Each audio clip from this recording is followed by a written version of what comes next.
भक्त की रक्षा। एक गांव में कृष्णाबाई नाम की बुढ़िया रहती थी। वह भगवान श्री कृष्ण की परम भक्त थी। वह एक झोंपड़ी में रहती थी। कृष्णाबाई का वास्तविक नाम सुखिया था, पर वह कृष्ण भक्ति के कारण इनका नाम गांव वालों ने कृष्णाबाई रख दिया। घर घर झाड़ू पोंछा बर्तन और खाना बनाना ही इनका काम था। कृष्णाबाई रोज फूलों का माला बनाकर दोनों समय श्री कृष्ण जी को पहनाती थी और घंटों काना से बात करती थी। गांव के लोग यही सोचते कि बुढ़िया पागल है। एक रात श्री कृष्ण जी ने अपनी भक्त कृष्णाबाई से कहा, कल बहुत बड़ा भूचाल आने वाला है, तुम यह गांव छोड़कर दूसरे गांव चली जाओ। अब क्या था, मालिक का आदेश था। कृष्णाबाई ने अपना सामान इकट्ठा करना शुरू किया और गांव वालों को बताया कि कल सपने में कान्हा आए थे और कहे कि बहुत प्रलय होगा, पास के गांव में चली जा। लोग कहा, उस बूढ़ी पागल का बात मानने वाले जो सुनता वही जोर जोर ठाके लगाता। इतने में बाई ने एक बैलगाड़ी मंगाई और अपने कान्हा की मूर्ति ले और सामान की गठरी बांधकर गाड़ी में बैठ गई और लोग उसकी मूर्खता पर हंसते रहे। भाई जाने लगी, बल्कि अपने गांव की सीमा पार कर अगले गांव में प्रवेश करने ही वाली थी कि उसे कृष्ण की आवाज़ आई, अरे पगली, जा अपनी झोंपड़ी में से वह सुई ले आ जिससे तू माला बनाकर मुझे पहनाती है। यह सुनकर बाई बेचैन हो गई और तड़प गई कि मुझसे भारी भूल हो गई। अब मैं कान्हा का माला कैसे बनाऊंगी। उसने गाड़ी वाले को वहां रोका और बदहश अपने झोंपड़ी की तरफ भागी। गांव वाले उसके पागलपन को देखते और खूब मजाक उड़ाते। बाई ने झोंपड़ी में तिनकों में फंसे सुई को निकाला और फिर पागलों की तरह दौड़ती हुई गाड़ी के पास आई। गाड़ी वाले ने कहा कि माई, तू क्यों परेशान है, कुछ नहीं होना। भाई ने कहा, अच्छा चल अब अपने गांव की सीमा पार कर। गाड़ी वाले ने ठीक ऐसे ही किया, पर यह किया जैसे ही सीमा पार हुई पूरा गांव ही धरती में समा गया। सब कुछ जलमग्न हो गया। गाड़ी वाला भी अटूट कृष्ण भक्त था।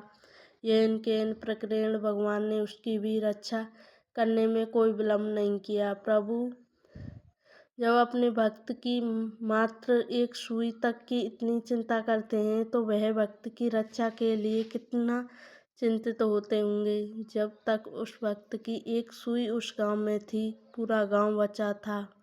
इसलिए कहा जाता है कि भरी बदरिया पाप की, बरसन लगे अंगार, संत ना होत जगत में जल जाता संसार।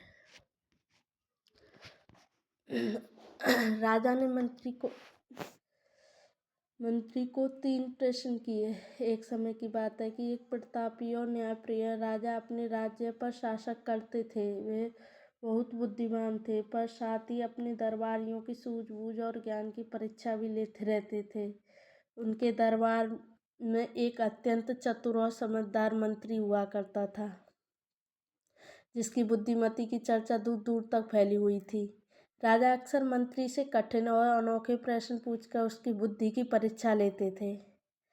एक दिन राजा ने दरबार में मंत्री को बुलाया और कहा, मंत्री जी, आज मैं आपसे 3 ऐसे प्रश्न पूछना चाहता हूँ जिनका उत्तर सरल नहीं है। यदि आप इनका सही उत्तर दे सकें तो मैं आपकी बुद्धिमती से भी अधिक प्रभावित हो जाऊंगा। मंत्री ने हाथ जोड़कर कहा, महाराज आज्ञा कीजिए।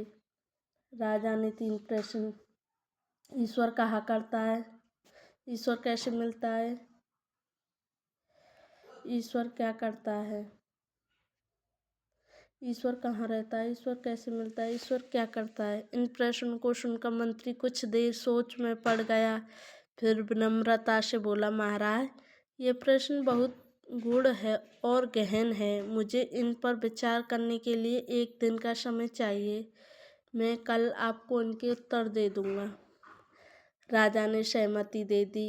घर लौटकर मंत्री इन्हीं प्रश्नों के बारे में गहराई से सोचने लगा। उसे कोई संतोषजनक उत्तर सूझ नहीं रहा था। तभी उसके पुत्र ने उसे चिंतित देखकर पूछा, पिताजी आप इतने विचार मगन क्यों हैं? क्या कोई समस्या है?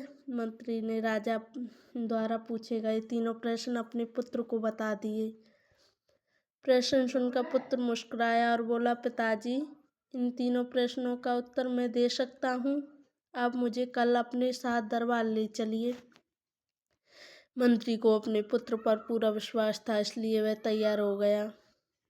अगले दिन मंत्री अपने पुत्र को साथ लेकर दरबार पहुंचा। मंत्री के साथ उसके पुत्र देखकर राजा और सभी दरबारी आश्चर्यचकित रह गए।